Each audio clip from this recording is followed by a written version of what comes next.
Participate. Okay, तो मैं शुरू करता हूँ। एकदम ज़्यादा वेट मुझे हमेशा लगता है कि जो पहले आए हैं उनको हमें वेट नहीं कराना चाहिए ज़्यादा, तो इसी पॉइंट से एक बार शुरू किया जाता है। मैं ज़्यादातर हिंदी और इंग्लिश में बोलूँगा। कुछ टेक्निकल टर्म्स रहते हैं जो हिंदी में बोलने मुश्किल होते हैं, तो वो हम इंग्लिश में ही बोलेंगे। और मैं इस साथ ही साथ में अगर कोई भी क्वेश्चन आता है तो मैं चाहूंगा कि बीच में आप मुझे रोक लीजिए मैम, और हम लोग उसको साथ में उसी समय सॉल्व कर लें। वो ज्यादा अच्छी तरह डिस्कशन हो पाता है अगर हम उस समय बात कर पाए तो। ठीक है, तो सर मैं जी बोलिए मैम। सर आपको सुनेंगे, उसके बाद हम प्रतिभागियों के क्वेश्चन ले लेंगे। अच्छा ठीक है मैम, चलेगा। Okay sir. जी ओके, तो जीरियाट्रिक साइकेट्री बेसिकली जो है, अगर सीधी सीधी बात करें तो तो बूढ़े लोगों में क्या क्या ब्रेन की बीमारियां आती हैं उसके बारे में हम,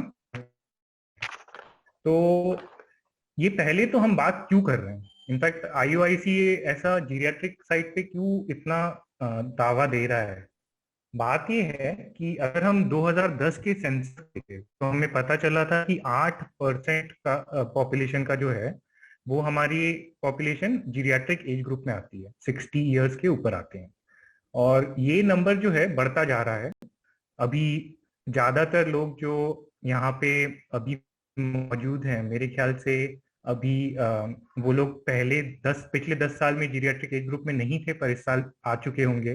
2020 वाले नंबर्स हमारे पास है नहीं, पर हमें दिखता है कि ये ज्यादातर बढ़ने वाला है। और इंडिया का एक बहुत बड़ा जो नंबर है वो जीरियाट्रिक पॉपुलेशन की तरफ जाएगा।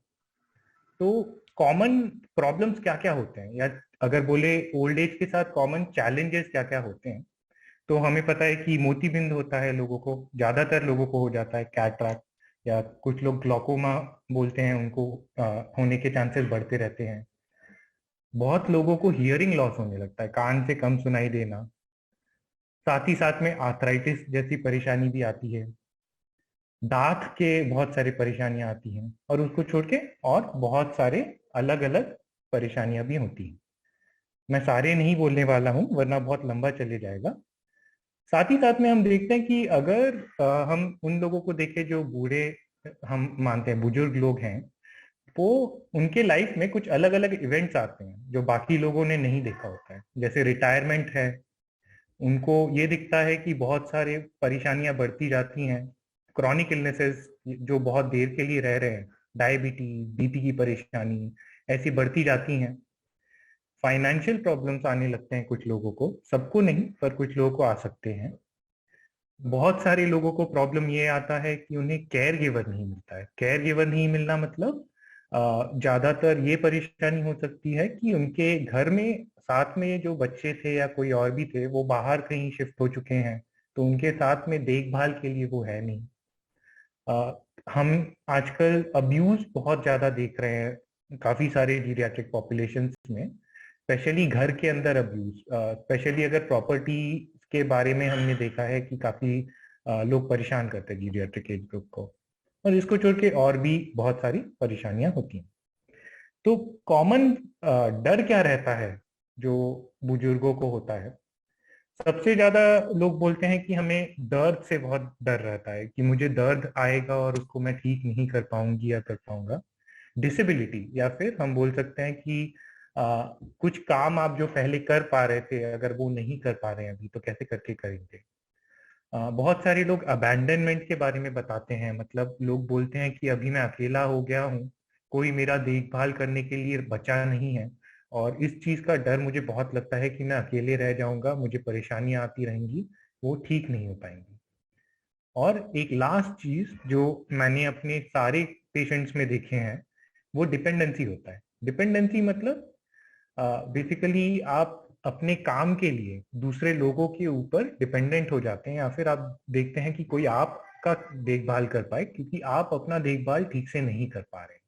और ये चीज किसी भी एडल्ट के लिए बहुत परेशानी वाली चीज होती है, क्योंकि आप अपने पिछले 60 साल से देख रहे हैं सब कुछ अकेले कर रहे हैं, इंडिपेंडेंटली कर रहे हैं, और आज आपको ऐसी हालत हो गई है कि आपको किसी ना किसी की मदद लेने की जरूरत पड़ रही है। और ये इसकी वजह से बहुत सारे लोग जो हैं कॉन्फिडेंस उनका उड़ जाता है अपने ऊपर से। और ये बहुत इंपॉर्टेंट है, क्यों, इस बारे में मैं थोड़ा बाद में भी बताऊंगा।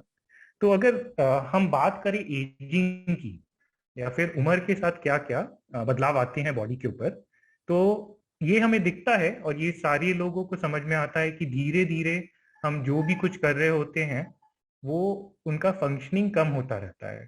जो चीज मैं पहले बहुत अच्छी तरह कर पाता था, अभी मैं उतने शायद अच्छी तरह नहीं कर पाऊंगा। जो चीजों को मैं पहले कर पाता था, शायद ऐसा हो सकता है कि मैं उन चीजों को कर नहीं पा रहा हूँ।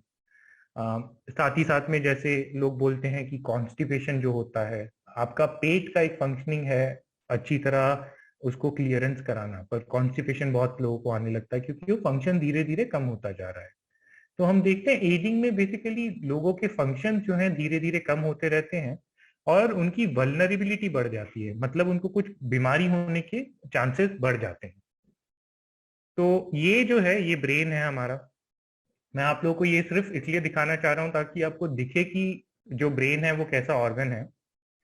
ये ब्रेन का एक छोटा सा कोना दिख रहा है आपको, ये बेसिकली हम बोलते हैं कि ब्रेन के कुछ 6 लेयर होते हैं। 6 लेयर मतलब अलग अलग यहाँ पे न्यूरॉन्स हैं या उसके ब्रेन के सेल्स हैं, और ये आप देख रहे हो कि यहाँ पे अलग अलग उनके बीच में कनेक्शंस बनते हैं।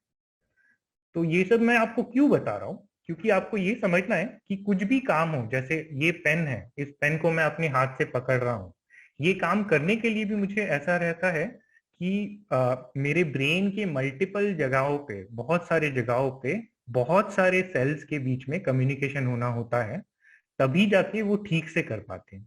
कहीं पे भी अगर कहीं भी सर्किट में कहीं प्रॉब्लम आया तो प्रॉब्लम हो सकता है, और उसकी वजह से हम ठीक से काम नहीं कर पाते हैं। मतलब पेन जो उठा रहा था वो हाथ से स्लिप होके गिर सकता है अगर सारे कनेक्शन ठीक से नहीं चल रहे हैं तो। अच्छा, अभी यहाँ तक लोग बोलने लगते हैं कि सर आप तो एकदम अलग ही तरीके से जा रहे हैं, हम तो सुनने आए थे कि कैसे करके बचाते हैं, पर आप तो हमें बहुत ही कॉम्प्लिकेटेड चीजें बता रहे हैं। तो अगर आप मेरे टॉक से कुछ वापस ले जाना चाहते हैं अपने दिमाग में, 3 पॉइंट बस याद रखिए। ब्रेन जो है वो एक सेंट्रल ऑर्गन होता है। सेंट्रल ऑर्गन मतलब क्या, कि आपकी पूरी शरीर का कंट्रोल ब्रेन के थ्रू होता है। जो चीजें हमें लगती हैं ब्रेन से कनेक्टेड नहीं है, वो भी सारी चीजें उनके इनडायरेक्ट कंट्रोल के थ्रू काम करती हैं।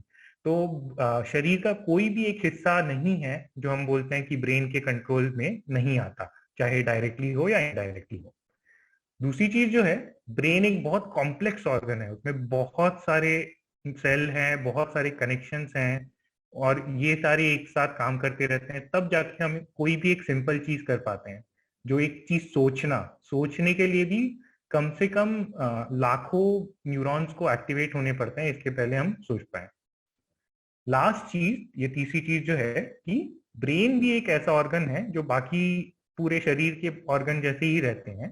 धीरे धीरे एज के साथ हम देखते हैं उसके फंक्शंस में कमी होती रहती है या गिरता रहता है।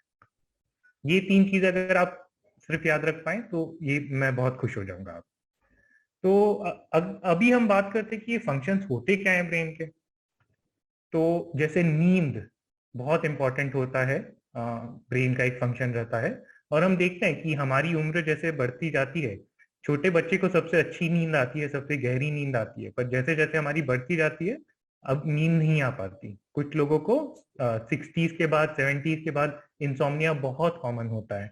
वो अगर सोते भी हैं तो ज्यादा से ज्यादा 3 घंटा 4 घंटा, उसके ऊपर नहीं सो पाते हैं। दूसरी चीज जो है एपेटाइट या भूख लगना, वो भी एक फंक्शन है ब्रेन का। मेमोरी, याददाश्त, वो भी एक फंक्शन है। कंसंट्रेशन, एक चीज पे ध्यान रखना, फोकस करना, वो एक फंक्शन है। आपके सोचने की स्पीड जो है या कैपेसिटी जो है, एफिशिएंसी आपके काम करने की, वो भी एक ब्रेन का फंक्शन है। ब्रेन कैसे सिचुएशन में कौन से इमोशंस को कंट्रोल में कैसे करके रखना है, वो भी एक फंक्शन है ब्रेन का। और ये हम देखते हैं जैसे जैसे बढ़ते जाता है, उम्र बढ़ता जाता है, ये सारे फंक्शन धीरे धीरे कम होते जाते हैं।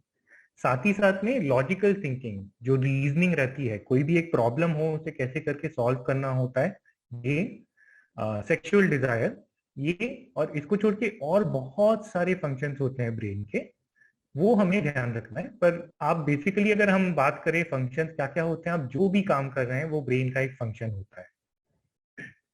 तो ये फंक्शन जो है ब्रेन के, अगर एकदम ठीक से चल रहे हैं, कहीं पे फंक्शन गिर नहीं रहा है, कोई आपको दिख रहा है कि आप पहले जैसे ही काम कर रहे हैं, तो ज्यादातर आपको कोई परेशानी नहीं होती है। आप हेल्दी एजिंग की तरफ जाते हैं, अच्छी तरह ग्रोथ होता है आपका।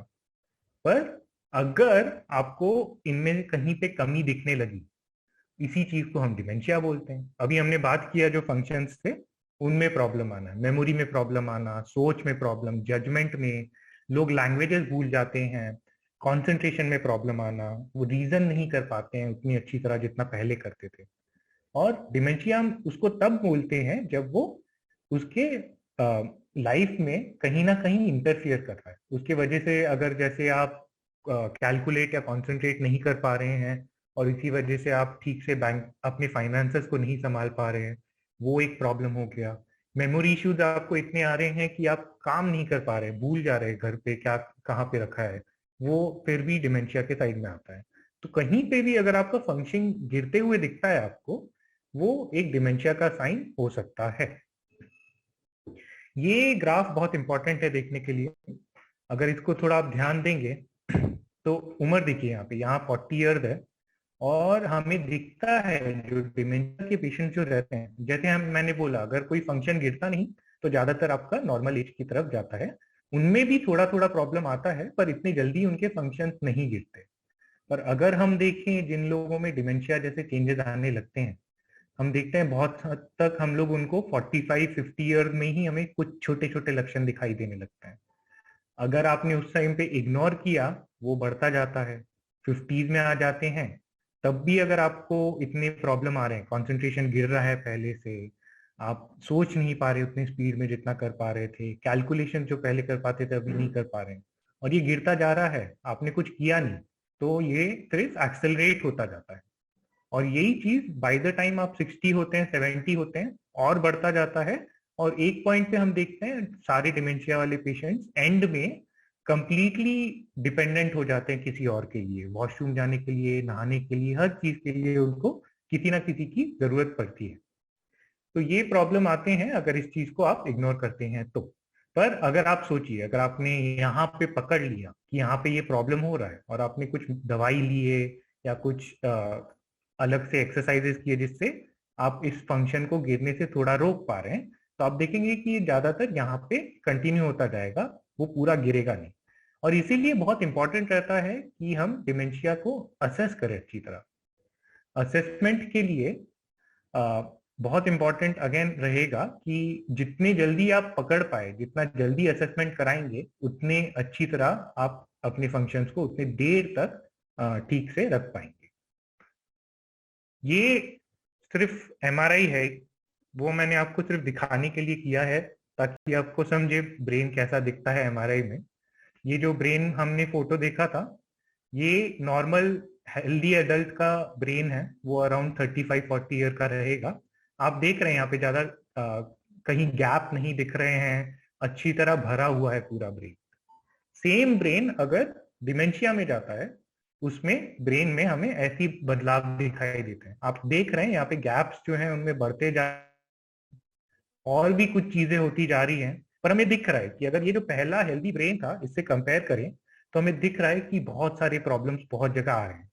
ये जो चीज है बेसिकली ऐसा हो रहा है कि न्यूरोनल लॉस हो रहा है आपके ब्रेन का। तो एज के साथ धीरे धीरे जब सारे ऑर्गन्स रहते हैं धीरे धीरे कम काम करने लगते हैं, उनमें थोड़े जो सेल्स रहते हैं कम फंक्शन के कारण धीरे धीरे मर सकते हैं। और यही चीज ब्रेन में दिखाई देता है डिमेंशिया में। ये जो है ये फंक्शनल स्कैन है। फंक्शनल स्कैन को हम इसलिए दिखाना चाह रहा हूं मैं कि ये इसमें हम रियल टाइम इमेजिंग कर सकते हैं ब्रेन का। हमें समझ में आता है कि कौन सा एरिया जो है, जो लाल है सबसे ज्यादा एक्टिविटी है, और जो ब्लू है वहां पे सबसे कम एक्टिविटी है। तो ये जो है ये एक नॉर्मल ब्रेन है। ये जो है एक टाइप ऑफ डिमेंशिया है जिसे हम अल्जाइमर डिसीज बोलते हैं। और ये एक दूसरा टाइप का डिमेंशिया है जो जिसे हम फ्रंटोटेम्पोरल डिमेंशिया बोलते हैं। वो नॉर्मल एमआरआई पे भी आपको थोड़े बहुत फर्क दिखने लगेंगे। देखिए यहाँ पे गैप्स कैसे बढ़ते जा रहे हैं। ठीक है, तो अभी मैं बात करता हूँ, ये सब मैं आप लोगों को क्यों समझा रहा हूँ, क्योंकि अगर इंडिया का सीन देखें तो जो हमने असेसमेंट किया, जो कम्युनिटी बेस्ड हमने टेस्टिंग किए, वहां पे हमें समझा कि 33 से लेके ऑलमोस्ट 50%, मतलब एक तिहाई से लेके आधे लोगों में, जिन लोगों में असेसमेंट किया गया, जिन्हें जो डॉक्टर्स के पास कभी नहीं गए थे, ये कम्युनिटी बेस्ड असेसमेंट्स थे, उनमें साइकेट्रिक सिम्टम्स या डिसऑर्डर मिले। ये 60 इयर्स के एज के ऊपर अगर देखें तो क्या क्या कॉमनली हमें मिला। सबसे ज्यादा हमें दिखे डिप्रेशन के साइंस दिखे, 21% ऑलमोस्ट उनमें दिखा, उससे ज्यादा भी हो सकता है। 16% में हमें देखिए मेमोरी प्रॉब्लम्स या कहीं ना कहीं दूसरे फंक्शंस ब्रेन के जो हैं उस पर असर आ रहा है, और 11% से ज्यादा में हमें दिखा कि एंजाइटी है। और ये ऐसे हैं, ये हम क्रॉस सेक्शनल स्टडीज करके बोलते हैं, मतलब मैंने जाके आपको पूछा, आप में कुछ परेशानी आ रही है क्या, कुछ इश्यूज आ रहे हैं क्या, और आप मुझे बताएंगे। पर ये वो नहीं पकड़ता है कि इसके पहले या इसके बाद में आपको क्या हो सकता है। तो अगर हम उसको भी गिन के रखें तो ये नंबर जो है 50% के बहुत ऊपर आएगा। ठीक है, तो मैं ये जो है ये मैं दिखाना चाह रहा था कि बीच में बहुत सारे ऐसे टॉक्स होते हैं कि एल्डरली नीड सेफ लाइफ, तो मैं उसको थोड़ा मॉडिफाई करके बोलूंगा कि सब लोग, चाहे बच्चा हो या एल्डरली हो, सब डिजर्व करते हैं कि सेफ लाइफ जी पाए। और दूसरी चीज जो है, वो जो लाइफ जी रहे उसको एंजॉय करे, उनको अच्छी क्वालिटी ऑफ लाइफ मिले। ये पार्ट बहुत इंपॉर्टेंट रहता है, स्पेशली ओल्ड एज में, जहाँ पे हम देखते हैं कि धीरे धीरे क्वालिटी गिरता जाता है।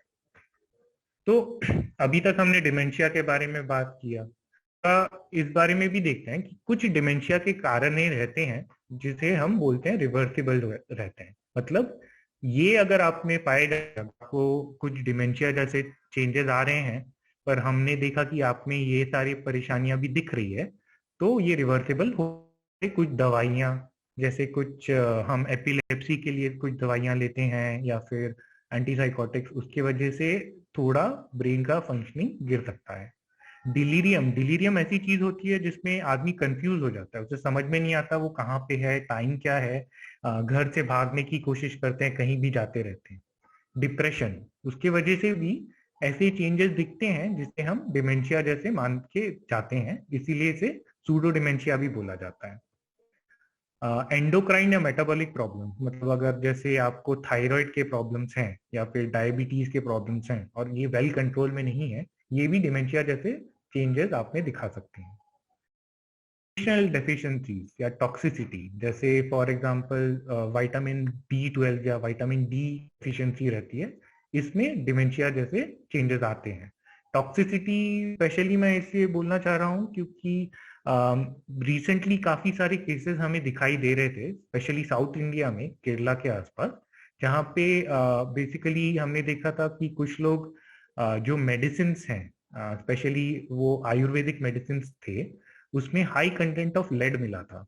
तो जो हाई कंटेंट ऑफ लेड था, उसके वजह से उनको डिमेंशिया जैसे चेंजेस आ रहे थे। अगर आपके आंख में या कान में प्रॉब्लम आ रहा है और आपने उसको ठीक नहीं कराया, तो आपके ब्रेन को जो स्टिमुलेशन मिलना चाहिए, जो उसको एक्टिविटी मिलनी चाहिए, वो मिल नहीं पाती है। इसकी वजह से भी डिमेंशिया जैसे चेंजेस दिखते हैं। कोई इन्फेक्शन अगर हो, उसकी वजह से हो सकता है। एंड अल्कोहल यूज अगर एक्सेसिवली होता है, उसमें भी रिवर्सिबल डिमेंशिया जैसे दिखाई देती है। बट लोग बोलते हैं कि सर हम में तो ये सब चीजें हैं नहीं, तो हम क्या करें। तो डिमेंशिया क्या रिवर्सिबल होता है क्या? तो उस चीज को अगर देखें तो हम देखते हैं कि सबसे इम्पोर्टेंट जो चीज रहती है डिमेंशिया अगर आपको करें ठीक, वो होता है असेसमेंट। अगर आपने असेसमेंट नहीं कराया तो कभी पता ही नहीं चलेगा आपको कि प्रॉब्लम्स आ रहे हैं। जैसे लोग बोलते हैं कि सर मेरे को बीपी जो है 2, तो जब वो ऐसा बताते हैं, ऐसा पता चलता है कि डायग्नोसिस उनका हाई ब्लड प्रेशर का 2 साल पहले हुआ था, पर एक्चुअली में उनका ब्लड प्रेशर काफी पहले बढ़ चुका होगा। पर अगर आपने चेक नहीं कराया अपना बीपी, आपको समझ में नहीं आएगा। तो ये असेसमेंट बहुत इंपॉर्टेंट रहता है। दवाइयाँ रहती हैं जिससे हम देखते हैं कि बहुत सारे इम्प्रूवमेंट्स आ सकते हैं। एक्चुअली अगर मैं परसेंटेजेस में बोलूँ तो ऑलमोस्ट जो चेंजेस हमें डिमेंशिया में दिखाई देते हैं, अराउंड 60-70% तक हम मेडिकेशंस के थ्रू हेल्प कर सकते हैं। लाइफस्टाइल में कुछ चेंजेस, बेसिकली लाइफस्टाइल के चेंजेस के बारे में हमारे पास बहुत एविडेंस नहीं है, बट जो एविडेंस हमें दिखा रहा है वो ऐसे बताते हैं कि आप जितने डिफरेंट एक्टिविटीज में घुस सकते हैं, ब्रेन के उतने एरियाज जो हैं एक्टिवेट होते हैं, और उसके वजह से जो ब्रेन का लॉस है वो धीरे धीरे स्लो डाउन हो सकता है। फिजियोथेरेपी और ऑक्यूपेशनल थेरेपी, ये दो थेरेपीज हैं जिसके थ्रू भी डिमेंशिया थोड़े बहुत उसमें जो फंक्शनिंग चले जाते हैं उनको हम ला सकते हैं। तो याद रखिए कि पॉसिबल रहता है जो फंक्शंस गए हैं उनको रिस्टोर करना, और इसलिए एक्चुअली जीरियाट्रिक पेशेंट्स मेरे फेवरेट रहते हैं, क्योंकि उनमें वो फंक्शन दे देना जो वो पहले कर सकते थे पर पिछले 2-3 साल से नहीं कर पा रहे, पिछले 5 साल से नहीं कर पा रहे हैं, ये एक बहुत ही अच्छी चीज दिखाई देती है जब आपको दिखता है कि वो वापस कर पा रहे हो, उनके अंदर जो खुशी आती है वो देखने लायक रहता है। अच्छा, इसको छोड़ के कुछ क्वेश्चन जो बार बार पूछे जाते हैं तो मैंने पहले ही उनको बताता हूँ। पहली चीज है मेमोरी प्रॉब्लम्स क्या क्या होते हैं सर एज में। तो ओल्ड एज में आपको याद रखना है मेमोरी प्रॉब्लम्स कैसे होते हैं। सबसे माइल्ड जब डिमेंशिया रहता है तो हम देखते हैं कि उसमें लोगों में इमीडिएट मेमोरी में प्रॉब्लम आता है। इमीडिएट मेमोरी मतलब आपको आपने सुबह खाना क्या खाया, या फिर आपने चाबी कहाँ रखी, फोन कहाँ रखा, कोई पेपर कहीं रखा था कहाँ था, ये सारी चीजें आप भूलने लगते हैं या फिर मिसप्लेस कर देते हैं। ये शुरुआत में ये दिखाई देता है, ये सबसे अर्ली स्टेज है।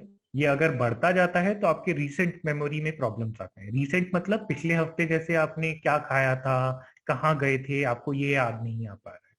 और फाइनली एंड स्टेज में जब डिमेंशिया बहुत आगे पहुंच जाता है तब हम देखते हैं कि मेमोरी में आपके पास्ट मेमोरीज भी उड़ जाते हैं बहुत हद तक। कुछ लोग अपने बच्चों को याद नहीं कर पाते, उनका नाम क्या है वो नहीं बोल पाते हैं, उनको मेमोरीज जो रहते हैं बहुत पहले के रहते हैं, तो वो बच्चे जैसे थोड़े कभी कभी एक्ट करते हैं।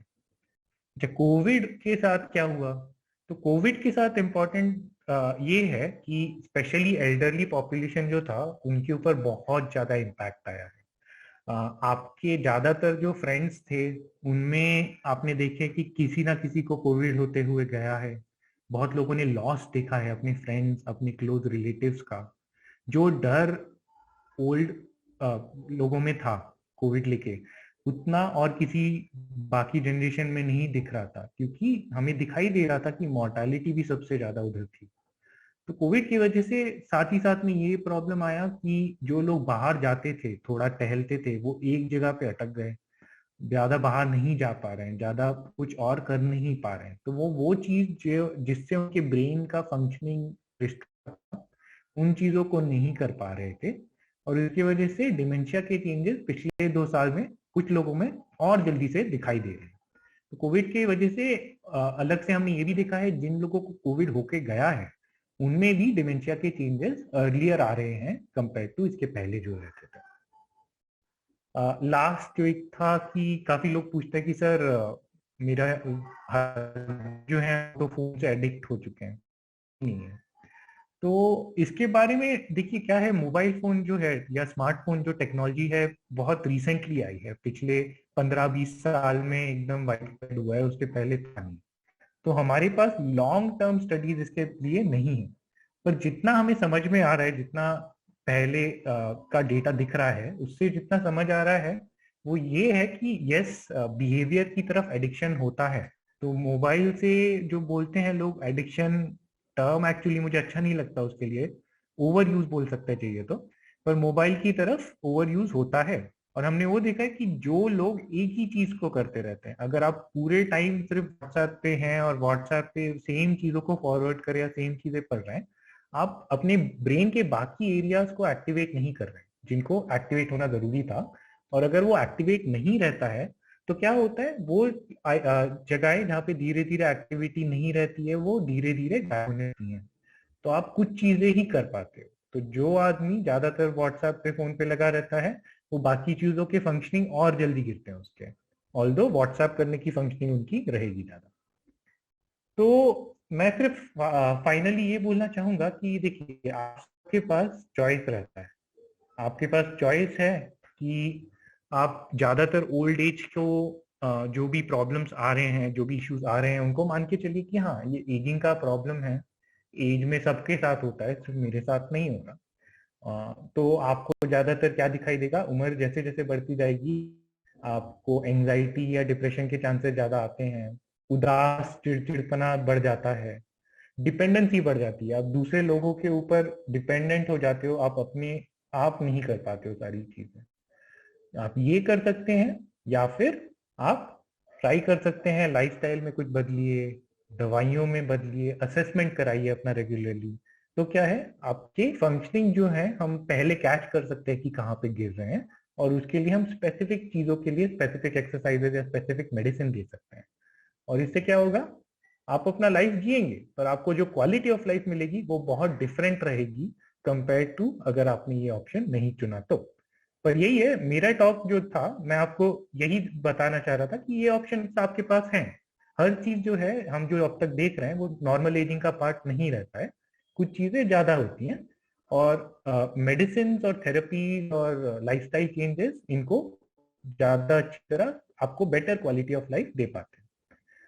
फाइनली ये मैं बोलना चाहूंगा, एक कोट है ये आप लोगों के लिए, कि आप ओल्ड एज को हील नहीं कर सकते, क्योर नहीं कर सकते, आप उसको प्रोटेक्ट करिए, आपको प्रमोट करिए और उसको एक्सटेंड कीजिए। जो क्वालिटी ऑफ लाइफ लोग बताते हैं ओल्ड एज में, अगर आप with support, good lifestyle changes with medication अगर कर रहे हैं, तो उनको जो क्वालिटी ऑफ लाइफ मिलती है, बहुत लोग मुझे बताते हैं मेरे पेशेंट्स की उनको अपने 40s या 50s में कभी नहीं मिले, या उसके पहले कभी उतना अच्छा क्वालिटी ऑफ लाइफ नहीं मिला जितना उनको रिटायरमेंट के बाद मिल रहा है। तो इतना ही बोल के मैं अपना टॉक एंड करता हूँ इधर। अगर आप में से कोई भी मुझे कांटेक्ट करना चाहता है तो आप मुझे इस नंबर पे व्हाट्सएप कर सकते हैं, मैं उस पर अवेलेबल रहता हूँ। मैं स्क्रीन शेयर स्टॉप करता हूँ अभी।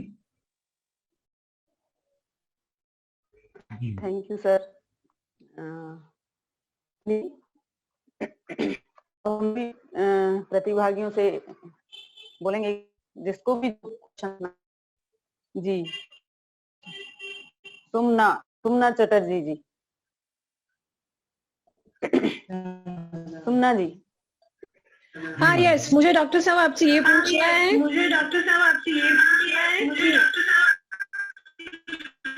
असेसमेंट करने के वक्त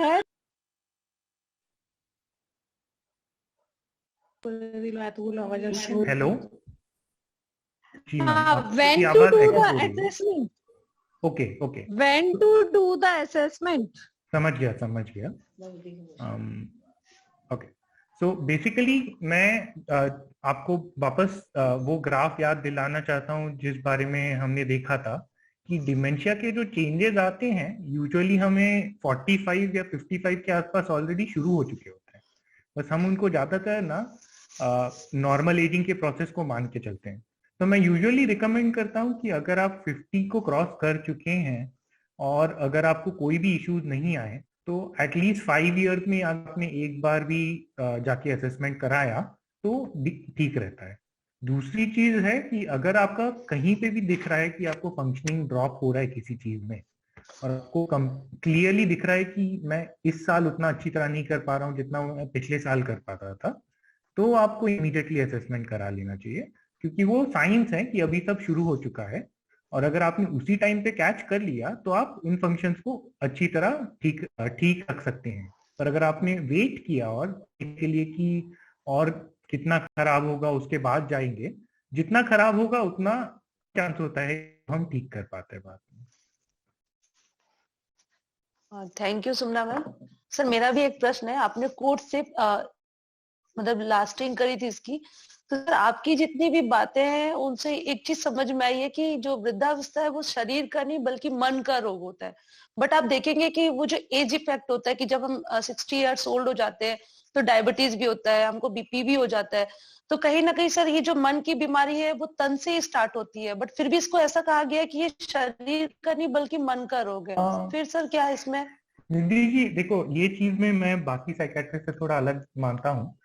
बात यह है कि मन या शरीर कुछ अलग चीज नहीं होती है, जो है पूरा एक सिस्टम है, एक साथ में काम कर रहा होता है। जो आपका ब्रेन है वो आपके शरीर के बिना फंक्शन नहीं कर सकता है, और वैसे ही आपका जो शरीर है वो ब्रेन के बिना फंक्शन ठीक से नहीं कर सकता है।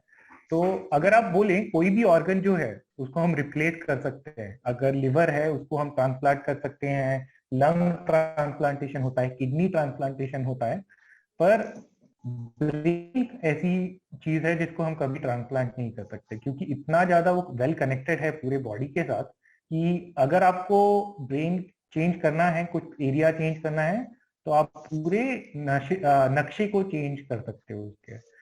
तो है पूरा बॉडी का और ब्रेन का वो साथ में काम करता है। कहीं पे हम मन को अगर आप अलग करके देखेंगे ना, वो एक क्लासिफिकेशन है जो हमने खुद बनाया है। जो कुदरत है, कुदरत में कुछ अलग नहीं है, ब्रेन अलग या बॉडी अलग ऐसा नहीं है, सब साथ में काम करते हैं।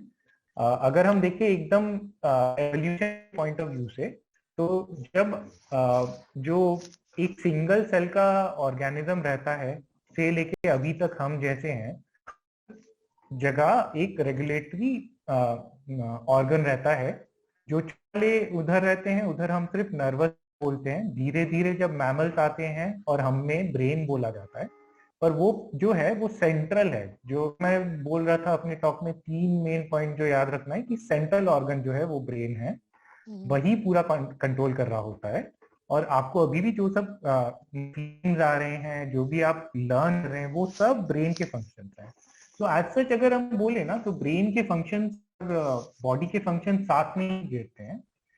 इनफैक्ट हमने देखा है, फॉर एग्जांपल काफी सारे लोग जिनको बावेल या ब्लैडर हैबिट्स लॉस हो जाते हैं, उनको कंट्रोल नहीं रहता है अपने बावेल हैबिट्स के ऊपर, बार बार वॉशरूम कब जाना है समझ में नहीं आता है, उनमें अगर हम ब्रेन के मेडिसिन स्टार्ट करते हैं तो उनमें वो सारे फंक्शंस भी ठीक होने लगते हैं।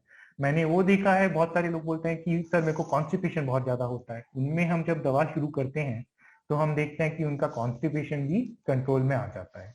तो एज सच मेरा वापस यही कहना रहेगा कि ब्रेन और जो बॉडी है उसको अलग से नहीं सोचिए, सब सिस्टम एक ही है, ऐसे करके सोचेंगे तो ज्यादा अच्छी तरह समझ में आता है। Thank you sir. और हमारे पार्टिसिपेंट्स भी है जो इस कार्यक्रम में जुड़ते हैं, तो जेपी आनंद सर ने हैंड रेज किया है। सर आपको जी। सभी को नमस्कार। डॉक्टर साहब बहुत बहुत धन्यवाद, आपने महत्वपूर्ण जानकारी हम सबको दी है।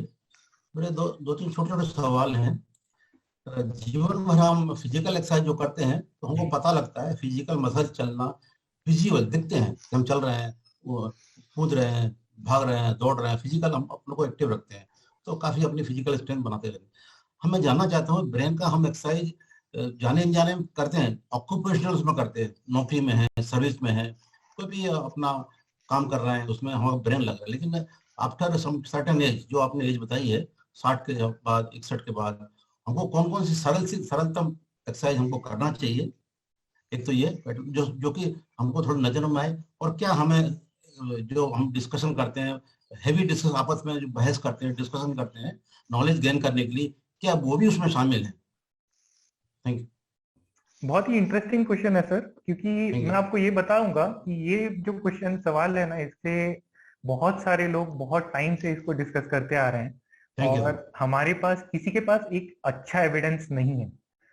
मैं आपको अपना अंडरस्टैंडिंग बता सकता हूँ। मैंने जो देखा है कि ब्रेन के लिए स्पेशली एक एज के बाद बहुत इंपॉर्टेंट रहता है कि आपके ब्रेन के बहुत सारे एरियाज जो हैं वो एक स्पेसिफिक फंक्शन के समय ही एक्टिवेट होते हैं। जैसे मैं अगर ये पेन ऊपर कर रहा हूँ, मेरे ब्रेन में जो सेल्स एक्टिवेट हैं वो अलग हैं अगर मैंने लेफ्ट हैंड से ऊपर किया। तो बेसिकली जितना हम देखते हैं कि आप जितने डिफरेंट एक्टिविटीज कर रहे हैं, उतने ज्यादा वो सेल्स जो हैं वो काम कर रहे हैं, और जो सेल्स काम करते हैं वो रहते हैं। जो नहीं काम कर रहे होते हैं, ब्रेन क्या करता है, उनको धीरे धीरे हटा देता है। तो अगर जैसे आप एक ही चीज कर रहे हैं, अगर आप बोल रहे हैं कि मैं रोज सुडोकू करता हूं, पर आप सिर्फ सुडोकू कर रहे हैं, तो मेरा आपको वो बोलना होगा कि आप बदलिए, उसको चीज बदलिए, सुडोकू छोड़ के कुछ और कीजिए। एंड डिस्कशंस जो है एज सच, डिस्कशंस ऐसी चीज है जहां पे बहुत सारे न्यूरॉन्स एक्टिवेशंस होते हैं, क्योंकि डिस्कशन में मुझे पहले तो आपको देखना है, आप जो बोल रहे हैं, आपके वॉइस का मुझे जो पैटर्न है वो कैच करना है, आप बॉडी लैंग्वेज क्या दिखा रहे हैं मैं वो देख रहा हूँ आपका, आपने जो बोला उसका मीनिंग क्या है वो मैं समझ रहा हूँ, मल्टीपल एरियाज उसके लिए इन्वॉल्व हैं। फिर उसके बाद मुझे उससे जो इन्फॉर्मेशन आया उसको प्रोसेस करना पड़ेगा और उसको आपके पास देना पड़ेगा अपनी ओपिनियन के तौर पे। उसके लिए भी मल्टीपल वो कह सकते हैं कि मल्टीपल न्यूरॉन एक्टिवेशन हुआ है। तो आप जितने डिफरेंट टाइप ऑफ डिस्कशंस में घुस रहे हैं वो आपके लिए ज्यादा अच्छा रहेगा कंपेयर टू लेट से कि अगर आप एक ही के बारे में डिस्कशन कंटिन्यूअसली करते आ रहे हैं। अगर सिर्फ क्रिकेट क्रिकेट ही करते आएंगे तो आपका क्रिकेट वाले सेल्स अच्छे रहेंगे पर बाकी सब जाएंगे। पर अगर आप मल्टीपल काम करेंगे तो सारी चीजें थोड़े बहुत तक सस्टेन कर पाएंगे। और जहां तक ब्रेन के एक्सरसाइज का सवाल है, तो छोटे छोटे सिंपल क्विज रहते हैं, मैथ्स के क्विज हुए या किसी भी सब्जेक्ट के छोटे मोटे क्विज, यदि उनको लगातार सॉल्व करते रहे जो कि हम भूल जाते हैं, वो भी इसके लिए फायदेमंद है क्या। और ऐसा कहते हैं, ऐसा एक सेकंड, ऐसा भ्रम है कि हम किसी अक्षर को पहचानना, CO को लगातार पहचानना या हिडन कलर में हिडन वर्ड को संभालना, ऐसे मैसेज हमने देखे काफी समय। वो क्या इससे इस तरह इंगित करते हैं क्षेत्र में या नहीं? देखिए बात ये है सर कि अगर आप अपने फंक्शंस को देखिए, एज के बाद ना सारे फंक्शन धीरे धीरे कम होने लगते हैं, वो हमें दिखता है। और दिन में हमारे पास कुछ ही घंटे रहते हैं, हम हर चीज को नहीं कर सकते हैं कि आप इतने घंटे एक एक्टिविटी के ऊपर डाल रहे हैं, वो सारे आप डिफरेंट डिफरेंट एक्टिविटीज के ऊपर नहीं कर सकते हैं।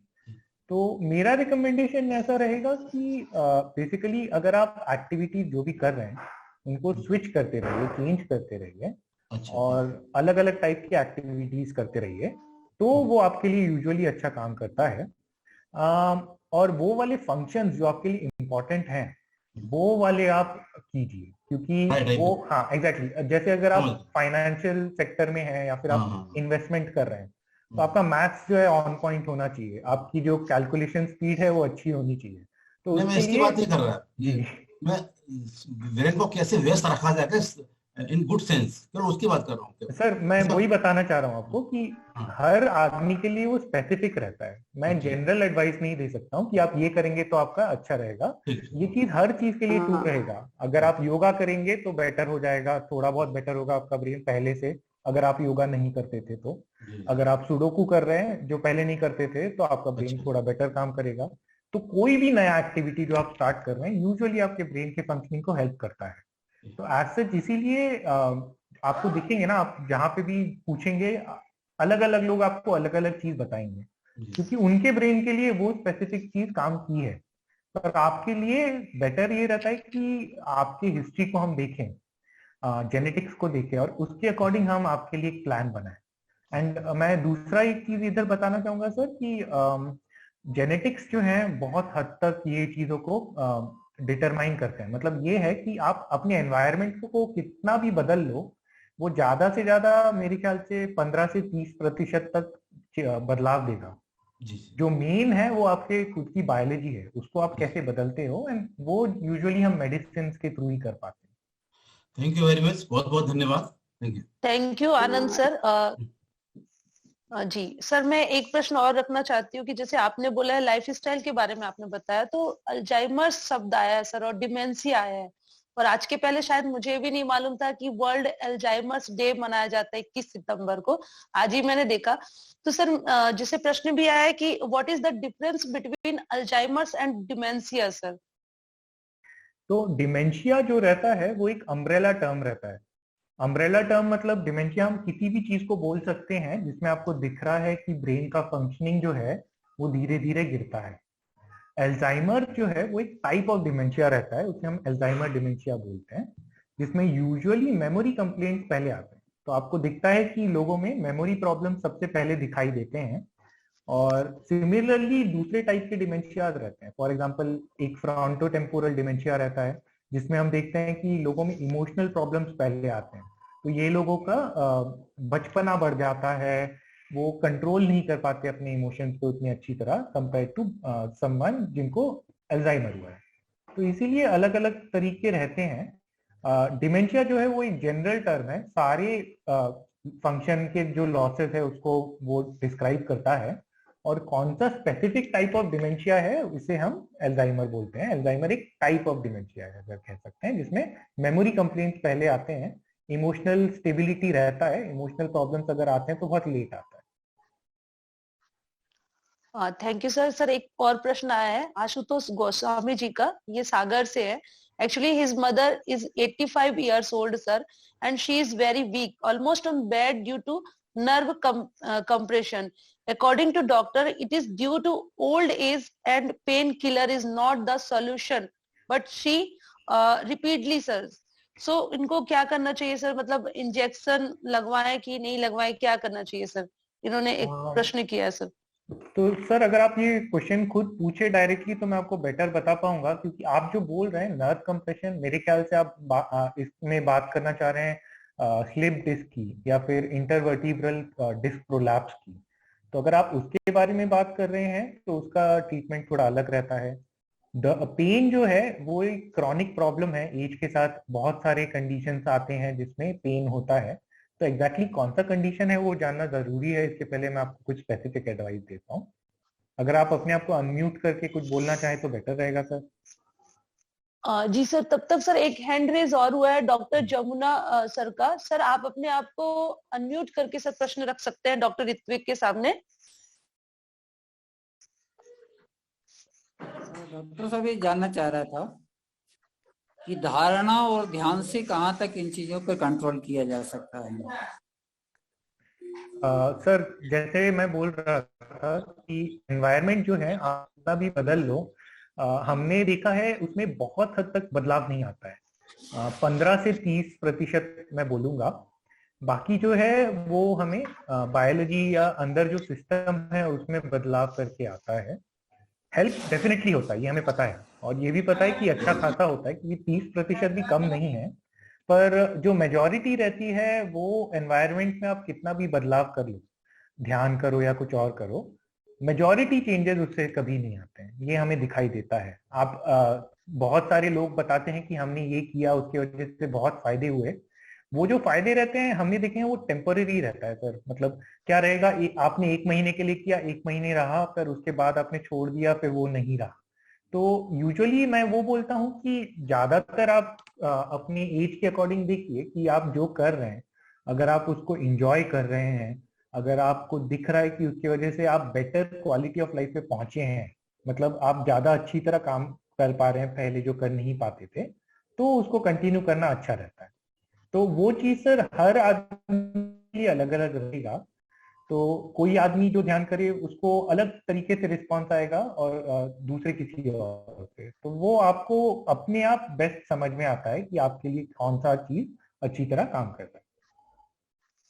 हाँ थैंक यू सर। और सर एक प्रश्न और है सर। सर हम जब भी जेरियाट्री की बात करते हैं या जरावस्था की बात करते हैं सर, तो खाने पीने का टेस्ट नहीं मिलता। मैंने अपने पापा जी के रिगार्डिंग ये प्रश्न किया है, तो उनको सर खाने में ऐसा लगता है कि कुछ टेस्ट नहीं है। तो क्या सर ये भी एक प्रकार का बीमारी है क्या सर? जी, उनको डायबिटीज या बीपी की प्रॉब्लम है क्या साथ में? सर डायबिटीज नहीं है, बट सर बीपी है। तो क्या रहता है ना मैम, ये जो है आप कह सकते हैं, हो सकता है कि पेरिफेरल न्यूरोपैथी हो रही है। मतलब बेसिकली क्या है कि जीभ के टेस्ट के लिए जीभ में कुछ रिसेप्टर रहते हैं, वो आपके ब्रेन के साथ कनेक्टेड रहेंगे, जो ब्रेन तक जाएंगे। तो अगर यहाँ पे कहीं पे भी कुछ प्रॉब्लम आता है, उसकी वजह से ब्रेन को अच्छी तरह इफेक्ट नहीं पता चलेगा। तो क्या हो सकता है, डिमेंशिया हो सकता है, जिसमें ब्रेन खुद जो उसको सिग्नल्स आ रहे हैं अच्छी तरह कैच नहीं कर पा रहा है। दूसरी चीज है जो हमने देखा है डायबिटीज और हाइपरटेंशन वाले पेशेंट में कॉमन रहता है कि जो नस है, जो टंग से लेके ब्रेन तक जा रहा है, वो नस जो है वो थोड़ा कमजोर पड़ गया है। एंड यूजुअली इस वजह से इसके साथ में हमें दिखता है कि और जगह भी प्रॉब्लम आता है, जलन करता है इन लोगों को यूजुअली। तो ये सब जो है पेरिफेरल न्यूरोपैथी के चेंजेस रहते हैं। अभी एग्जैक्टली बोलना मुश्किल है कि उनको क्या है, पर मोस्ट प्रोबेबली पेरिफेरल न्यूरोपैथी में ज्यादा जाएगा। वो नहीं होगा तो ब्रेन में भी डेफिनेटली वो फंक्शन जो है कम हो रहा है उसका, वो डिमेंशिया का एक पार्ट हो सकता है। जी सर। सर एक प्रश्न और है, ये भी हमारे दर्शक के माध्यम से आया है कि क्या वृद्धावस्था एक बीमारी है क्या सर? अगर हम ऐसे बोले तो दुनिया में हर चीज जो है वो बीमारी कह सकते हैं। बात यह है कि हम सब अलग अलग तरीके के बने हुए हैं। कोई भी एक आदमी दूसरे आदमी जैसा नहीं रहता है, हम सबकी बायोलॉजी अलग रहती है। तो मैं अपने पेशेंट्स को जो सबसे इम्पोर्टेंट चीज बताता हूँ कि आप एक चीज अगर कर सकते हैं वो ये समझिए कि आप एकदम यूनिक हैं, आप एकदम अलग हैं। आपके ऊपर वो चीजें नहीं चलने वाली जो बाकी लोगों के ऊपर चल रही हो। जो किसी के लिए काम करता है हो सकता है आपके लिए काम नहीं करे। आपको खुद ढूंढना पड़ेगा कि काम क्या करें। और जो डिसीज है, डिसीज अगर बोले, बीमारी जो बोले, वो हमारा डेफिनेशन होता है मैम। डेफिनेशन मतलब हमने वो खुद डिफाइन किया है कि अगर किसी भी चीज में आपके फंक्शनिंग के ऊपर असर आता है, आप फंक्शन नहीं कर पाते उतनी अच्छी तरह, तो उसको डिसीज का पार्ट माना जाना चाहिए ताकि उसके लिए हम कोई ट्रीटमेंट कर पाए। पर जैसे मैंने बोला, ये सारी चीजें हमने बनाई हैं, ये डेफिनेशन हमने दिया है। अगर हम देखें तो दुनिया में सब कुछ ही डिसीज बनाई जा सकती है, सब कुछ उल्टा बोला जा सकता है। ज्यादा इंपॉर्टेंट ये है कि आप अपने बारे में समझिए, आपकी यूनिक जो एडवांटेजेस और डिसएडवांटेजेस है उनको समझिए, और उसमें आपको क्या क्या आ रहा है उन चीजों को समझिए। वो ज्यादा इंपॉर्टेंट लगता है। Thank you sir. Doctor Meena ma'am कोई प्रश्न पूछना चाहती हैं मैम? नमस्कार डॉक्टर साहब, मैं डॉक्टर मीना सक्सेना भोपाल से। डॉक्टर साहब, आजकल मैं जैसा देख रही हूँ मेरे आसपास मेरे परिचितों में मैंने 3 सुसाइडल केस देखे। एक था 62 इयर्स, एक थी लेडी 75 इयर्स और एक कल हुआ जो 50 में था। और कारण बड़े छोटे छोटे, जैसे एक तो मेरी फ्रेंड थी और उनके समधी बेटे की 21 तारीख को शादी होती है और 25 तारीख को एक छोटे से कारण से कि रात में उनकी वाइफ मिठाई बांट रही है, वो लौटी नहीं समय पे, तो वो अपना रूम बंद अक्सर करते थे। तो वे सोच के कि चलो मैं नीचे सो जाती हूँ, बहन के पास सो जाती हूँ, और सुबह जब दरवाजा तोड़ा जाता है तो हैंग मिलते हैं। एक मेरे वो है उनकी 75 इयर्स की मदर, सेम डे। और कल मेरी फ्रेंड है, उनके हस्बैंड 50 से 52 साल के, जॉइंट फैमिली और हैंग। तो क्या ये सुसाइडल टेंडेंसी अब बच्चों से एडल्ट की ओर चल रही है और क्या कारण हो सकते हैं? छोटे छोटे से कारण थे। तो मैम उनकी तो बेटी की भी शादी है फरवरी में, जो कल जिन्होंने सुसाइड किया उनकी फरवरी में बेटी की शादी है। तो अभी क्या ये मैच्योरिटी, मतलब एज का ये जो फैक्टर है ये मैच्योरिटी वाला होता है, कोई ऐसा किशोर वय वाला नहीं होता? तो ये टेंडेंसी कैसे डेवलप हो रही है? मैंने तो अभी 25 से 3 तारीख तक 3 केस देख लिया, वो भी मेरे आसपास के लोगों में। तो मैम इसके लिए मैं आपको ये बोलूंगा कि सबसे पहली जो चीज है, कोई भी सुइसाइड को अगर हम देखें ना, कभी भी कोई सुइसाइड ऐसा नहीं होता जो सडन होता है। एक्चुअली साइंस हमेशा आसपास रहते हैं, पर प्रॉब्लम ये है कि हमारी सोसाइटी में हम इन चीजों को नजरअंदाज करते हैं। स्पेशली जैसे वो वाले सर जिनकी बेटी की शादी थी 2 महीने में, तो हाँ, तो यूजुअली क्या रहता है मैम, ब्रेन का रिस्पॉन्स रहता है। ये जो सुसाइड रहता है क्या रहता है कि फॉर एग्जांपल अगर मैंने आपको बहुत सारा काम दिया तो आप क्या करोगे, उसको एस्केप करने की कोशिश करोगे। एस्केप करके कैसे करोगे? कुछ बहाना बनाएंगे, कुछ और करेंगे, ऐसे करके चलता है। तो ब्रेन जब भी स्ट्रेस में रहता है, जब आप उसको बहुत चिल्ला रहे होते हो उसके ऊपर, या फिर उसको बहुत सारा प्रेशर दिया है, या फिर बहुत सारा काम करना पड़ रहा है साथ में, वो उसको एस्केप करने की कोशिश करता है किसी तरीके से। कुछ लोग ड्रग्स की तरफ जाते हैं, अल्कोहल की तरफ जाते हैं, कुछ लोग कुछ और चीज की तरफ जाते हैं। पर हर आदमी का ब्रेन जो है अलग तरीके से स्ट्रेस को रिस्पॉन्ड करता है। बात ये है जो एस्केप वाले फिनोमिना है, उसमें से एक एस्केप जो क्या रहता है कि मेरे लाइफ में वैसे भी कुछ अच्छा नहीं चल रहा है, कोई फायदा नहीं है, मैं लाइफ से ही एस्केप कर जाता हूँ। और इसी का फायदा है, सीवियरिटी अगर बढ़ जाता है तो सुसाइड होता है। तो यूजुअली हम अगर ऐसे केसेस में देखते हैं तो बाद में लोगों से बात करते करते समझ में आता है कि पॉसिबली कुछ सालों से इन्हें ये सारी चीजें दिखाई दे रहे थे और हमने बस नोटिस नहीं किया, क्योंकि बात यह है कि कोई ट्रेन नहीं करता है इन चीजों के बारे में नोटिस करने के लिए। तो हम यूजुअली ऐसे मानते हैं कि ठीक है, छोटी चीज होगी। मैं आपको एक उदाहरण देता हूँ, छोटी चीज कैसे आप हमारे लिए छोटी चीज हो सकती है पर दूसरे के लिए बड़ी चीज हो सकती है। मेरे पास एक बच्ची आई थी, उसकी मदर ने आके मुझे बताया कि सर ये इतना ज्यादा चिढ़ जाती है कि ये ना चुपचाप मतलब ऐसा था कि बैठी हुई थी, मैंने सिर्फ जाके उसे बोला कि जाके ये काम कर दे, और चिढ़ गई और उसने पॉपकॉर्न पूरा फेंक दिया मेरे ऊपर, मारने लग गई मेरे को, ऐसे करने लग गई। तो ऐसे सोचे, अगर हम पेरेंट के पॉइंट ऑफ व्यू से सोचे तो ऐसे लगता है कि यार ये क्या था, सिर्फ काम करने बोला और इसके लिए ऐसा रिस्पॉन्स क्यों। पर जब मैंने बच्ची से बात किया तो अलग पिक्चर मिला। बच्ची ऐसा बताती है कि उसको जो उसकी मम्मी है एक्सेसिवली काम करा रही है बहुत टाइम से, वो उसको फ्री टाइम थोड़ा भी नहीं देती है। उसने बहुत मुश्किल से पूरे हफ्ते में सारे जो घर के काम थे वो खत्म किए, और उसके बाद उसने बोला चलो आज जाके एक मूवी देखती हूँ, जो मूवी वो बहुत टाइम से वेट कर रही थी देखने के लिए। उसके लिए उसने मूवी का वो खोला, पॉपकॉर्न बनाया, तब तक उसकी मम्मी आ गई एक काम और लेके, जो वो इमीडिएटली उसे करने की जरूरत नहीं थी, पर उसको पुश किया जा रहा था कि तुम काम करो। तो ये चीज जो मदर जो है वो एकदम छोटी चीज सोच रही है, वो डॉटर जो है उसको बहुत बड़ी चीज मानती है। तो हम कह नहीं सकते हैं कि ये छोटी चीज है, क्योंकि हो सकता है उनके लिए और फैक्टर भी रहेंगे और उनका जो इस चीज का एक्सप्रेशन रहेगा अलग रहेगा। बट जितना हमने देखा है, जब भी ये सारी चीजें होती हैं, जहां पे भी हम सुसाइड देखते हैं, यूजुअली वो एक स्ट्रेस की तरफ रिस्पॉन्स रहता है। कहीं ना कहीं हमें दिखता है कि इधर उनका डिमांड बढ़ गया, जैसे ये वाले सर थे, उनका शादी के लिए पूरा प्लानिंग जो डिमांड था वो बड़ा होगा, या हमें दिखता है कि उनका वर्कलोड बढ़ गया कहीं ना कहीं, या हमें दिखता है कि किसी बीमारी की वजह से, चाहे डिप्रेशन हो या कुछ और हो, उनका जो फंक्शनिंग कैपेसिटी है ब्रेन का वो कम हो गया है। तो यूजुअली इनमें से कुछ ना कुछ हमें दिखाई देता है। और सुसाइड जो है हम एकदम एंड प्रोसेस मानते हैं, उसके पहले बहुत सारी चीजें रहती हैं। इट्स जस्ट कि ट्रेनिंग नहीं रहता है हमें। तो इनफैक्ट भी बोलूंगा कि मेरे पोस्ट ग्रेजुएशन रेसिडेंसी के पहले मुझे भी ये आइडिया अच्छी तरह नहीं था। हमारे एमबीबीएस ईयर्स में हम देखते रहते थे कि हर साल कोई ना कोई एक बंदा सुसाइड कर रहा है, और हम सब सोचते थे इसकी लाइफ तो बहुत अच्छी चल रही थी, इसे क्या प्रॉब्लम था, इसकी तो गर्लफ्रेंड भी थी, ये तो टॉप भी करता था। पर बाद में जब मैंने पोस्ट ग्रेजुएशन रेसिडेंसी की, तब हमें ये समझने आने लगा कि इनमें भी ये सारी चेंजेस रहती हैं, पर ये लोग अच्छी तरह छुपा लेते हैं। और अगर आप देखोगे नहीं, ढूंढोगे नहीं, तो आपसे छुपाना बहुत आसान रहता है।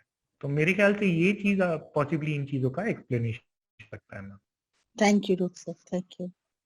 सर एक Thank you, क्वेश्चन आया है जी, निधि जी।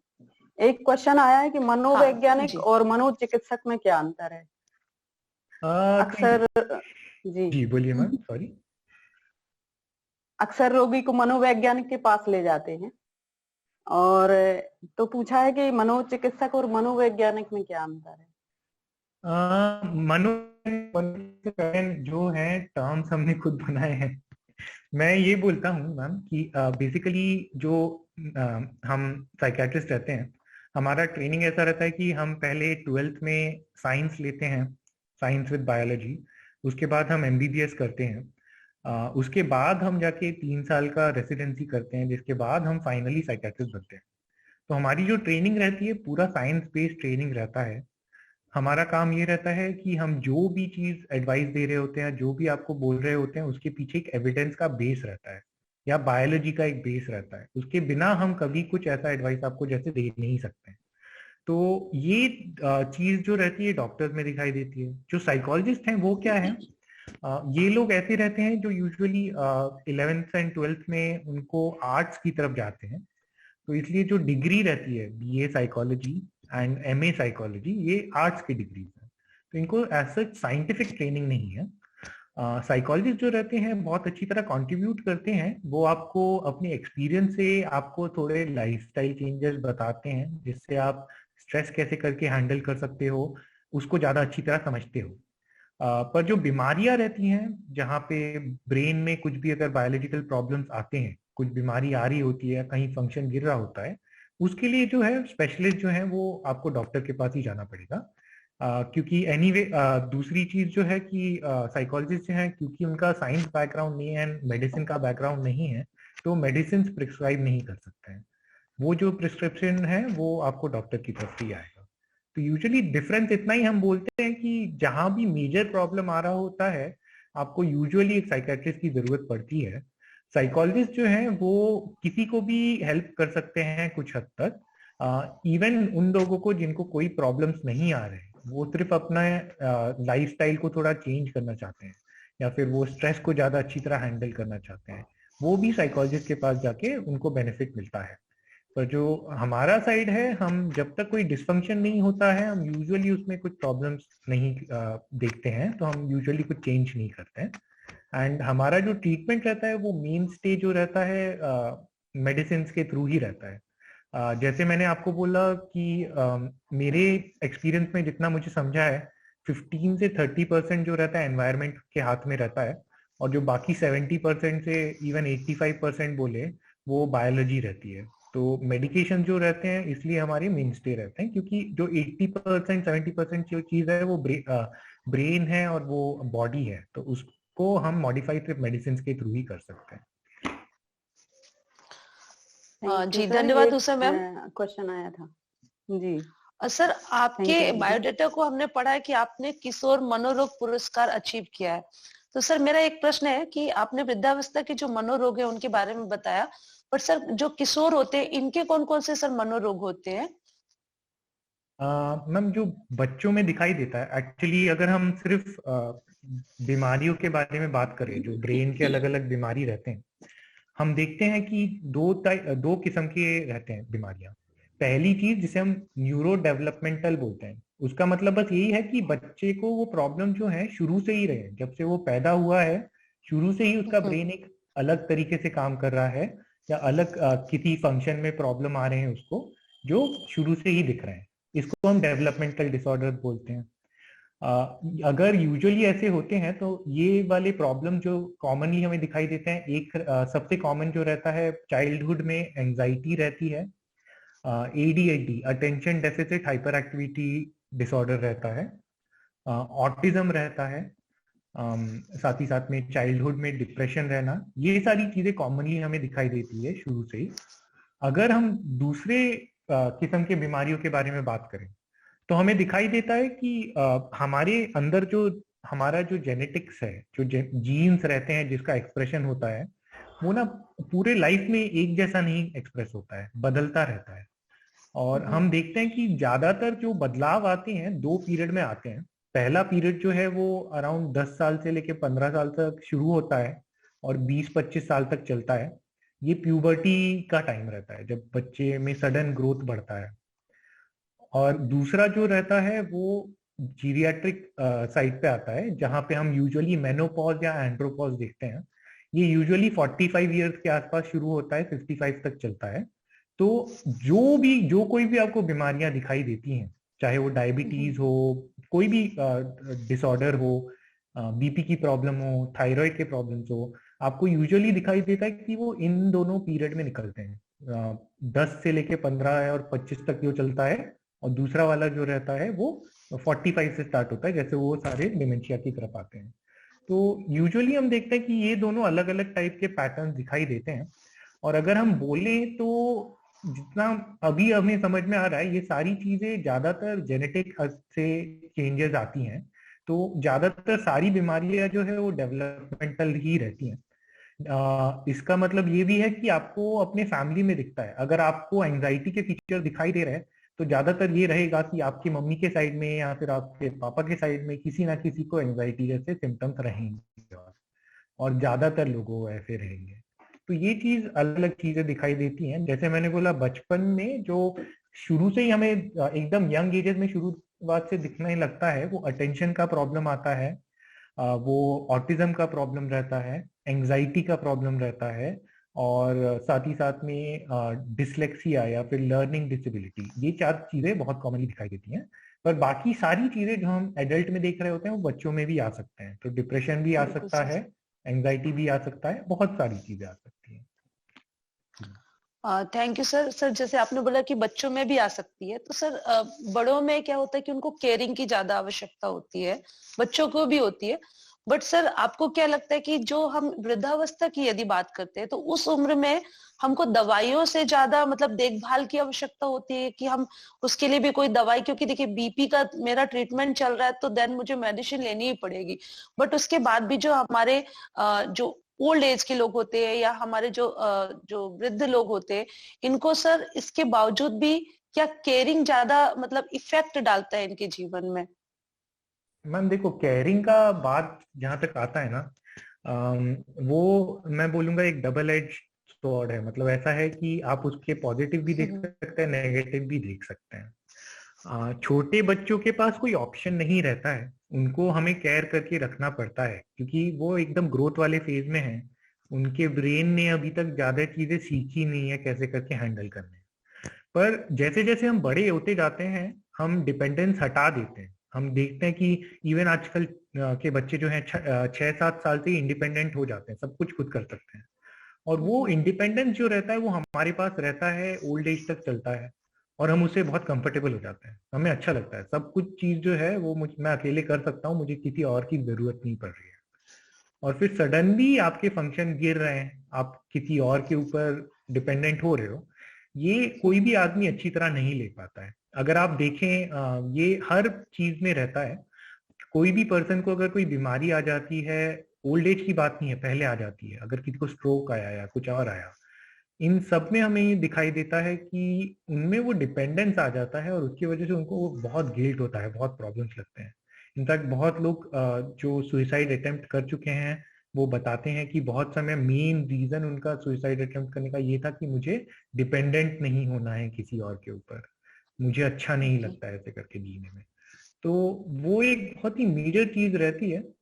केयर करने से हेल्प होता है, पर मैं हमेशा ये बोलता हूँ कि हमें हमेशा इंडिपेंडेंस की तरफ जाना चाहिए। जितना आदमी खुद कर पा रहा है उतना ज्यादा अच्छा है। जितना आप केयरिंग करोगे उतने उसके फंक्शंस कम होते जाएंगे और उसको उतना ज्यादा सपोर्ट की जरूरत भी पड़ेगी। जी, डॉक्टर ऋत्विक, हमारे साथ आशुतोष गोस्वामी सर अभी कनेक्ट हुए हैं। डॉक्टर आशुतोष जी, आप अपने प्रश्न को रखें, मैंने आपको अनम्यूट करने के लिए जी। हेलो जी सर, बोलिए। नमस्कार सर। मेरी मदर 85 इयर्स की हैं। वो पिछले 2 महीने पहले जो है बाथरूम में जो है स्लिप हो गई और उसके बाद उनको जो है कमर में कुछ नर्व कंप्रेशन, मैंने इमीडिएटली उनको ऑर्थोपेडिशियन को दिखाया तो उन्होंने ये बताया कि उनके कोई फ्रैक्चर तो नहीं है पीछे, लेकिन उसके बाद उनको बैठने में जो है प्रॉब्लम होने लगी और बैठने के बाद फिर उनका ओवरऑल जो है कॉन्फिडेंस उनका जो है लूज हो गया है और अब वो she don't want to leave the bed.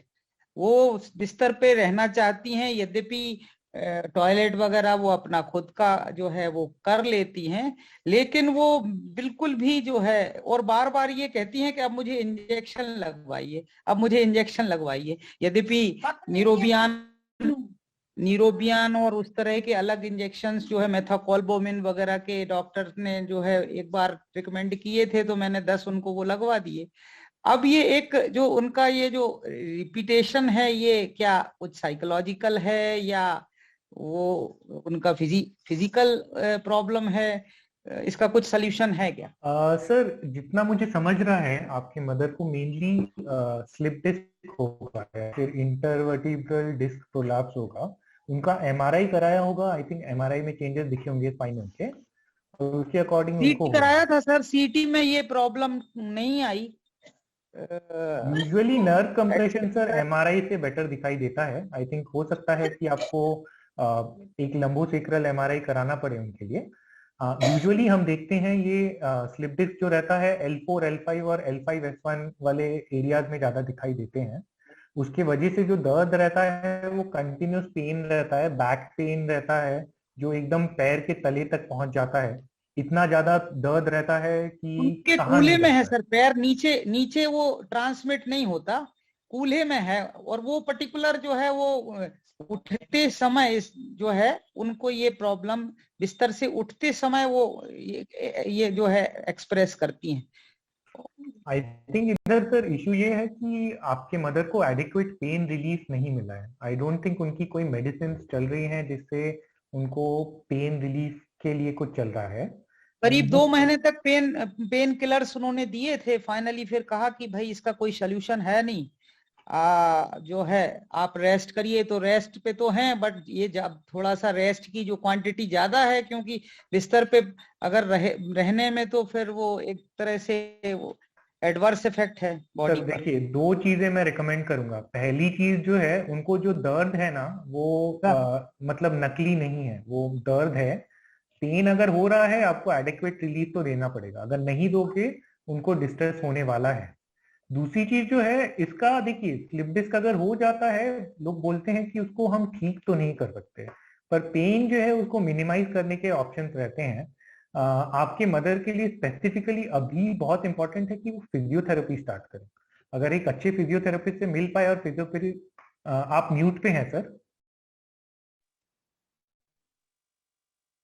Sir 3 महीने फिजियो कराया एंड फाइनली फिजियोथेरेपिस्ट टोल्ड कि nothing can be more happen after this therapy, please आप इसको जो है हल्की सी मसाज करिए घर पर। और फिजियोथेरेपी सिर्फ हम उसमें मशीन लगा के पेन रिलीफ का काम नहीं रहता। फिजियोथेरेपी का जो मेन काम रहता है वो आपके मसल्स को एक्सरसाइज कराना। अभी देखिए क्या हुआ है, उनको एक्सेसिव पेन हो रहा है आपके मदर को, जिसकी वजह से उनका बैक जो है वो स्पैजम में गया है। साथ ही साथ में वो ज्यादातर बेड रेस्ट में रही है 2 महीने से। इसका मतलब ये है कि उनके जो बैक के मसल्स रहेंगे वो उतने स्टेबल नहीं रहेंगे, थोड़े कमजोर पड़ गए होंगे क्योंकि प्रैक्टिस नहीं हुआ उनको। और अगर आपने उनसे एक्सरसाइजेस नहीं करवाए, जो बैक स्पेशली बैक स्ट्रेंथनिंग या कोर स्ट्रेंथनिंग एक्सरसाइजेस रहते हैं, वो अगर आपने नहीं कर पाए, तो ये जो पेन है वो रहने वाला है, वो कहीं जाने नहीं वाला। आपको धीरे धीरे उनका कोर स्ट्रेंथ जो है वो बिल्डअप करना पड़ेगा, और उसके साथ ही साथ में आपको दिखेगा कि उनकी फंक्शनिंग बढ़ती जाएगी, वो खुद कॉन्फिडेंट हो जाएगी ज्यादा निकलने के लिए। और दूसरी चीज जो है, पेन जो है धीरे धीरे उनका कम रहेगा। साथ ही साथ में कुछ और मेडिकेशन उनके लिए स्टार्ट किए जा सकते हैं जिनसे पेन रिलीफ मिलेगा। सर आप म्यूट पे हैं।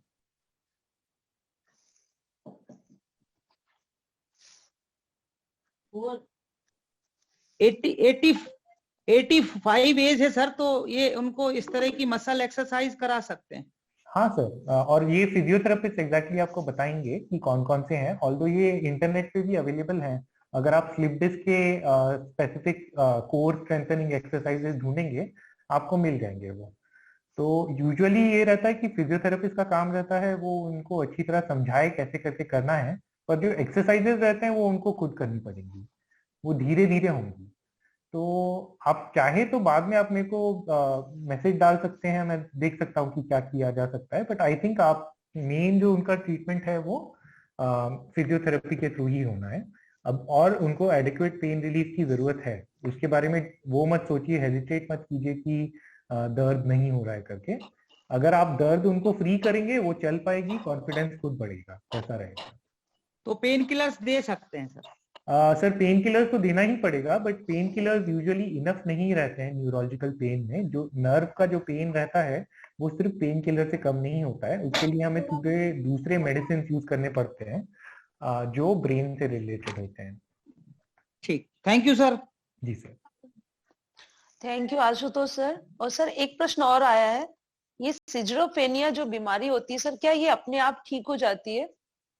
स्किज़ोफ्रेनिया जो बीमारी है मैम, एक्चुअली हम बोले वो एक, जैसे मैं आपको बता रहा था ऑटिज्म जैसा है। तो लोग ना ऑटिज्म और स्किज़ोफ्रेनिया के बीच में काफी कंपैरिजन करते हैं। और जितना हमें समझता है कि स्किज़ोफ्रेनिया में ज्यादातर परेशानियां जो रहती है, फर्स्ट रहता है कि उनको ऑडिटरी हैलुसिनेशन होता है, कान में बहुत सारी आवाजें कभी कभी सुनाई देती हैं। दूसरी चीज जो रहती है, उनका जो सोच रहता है कुछ चीजों में अटक जाता है, वो उन्हीं चीजों को बार बार रिपीट करते रहते हैं। उनको छोड़ के कुछ अलग चीजें जो आपको लगता है कि इनको बताया है फिर भी इनको समझ में नहीं आ रहा है, उसको हम डिल्यूजन करके बोलते हैं, ये दिखाई देता है। स्किज़ोफ्रेनिया सच अगर बोले वो एक डेवलपमेंटल डिसऑर्डर जैसे ही माना जाता है आजकल। तो वो एक ऐसी चीज है कि वो आपके साथ लाइफ टाइम के लिए रहेगी, पर उसके जो एपिसोड्स हैं, मतलब उसमें कब आपको प्रॉब्लम्स आ रहे हैं कब नहीं आ रहे हैं, कितना फंक्शनिंग कंट्रोल में है, वो मेडिकेशंस के थ्रू होता है। यूजुअली स्किज़ोफ्रेनिया अगर किसी में डायग्नोसिस हो जाता है तो यूजुअली मेडिकेशंस 5 साल या उससे ज्यादा लंबे देर के लिए चलते हैं। बट दवाई के साथ मैंने देखा है कि बहुत सारे लोग फुल्ली फंक्शनल रहते हैं, उनको कुछ भी प्रॉब्लम नहीं रहता एज लॉन्ग एज वो मेडिसिन लेते रहते हैं। वो आप मान सकते हैं हाइपोथायरॉयडिज्म या हाइपरटेंशन जैसी परेशानी है, दवाई लेंगे तो ठीक रहेंगे, दवाई नहीं लेंगे तो प्रॉब्लम बहुत आने, ऐसा होता है। जी सर, बहुत बहुत धन्यवाद सर।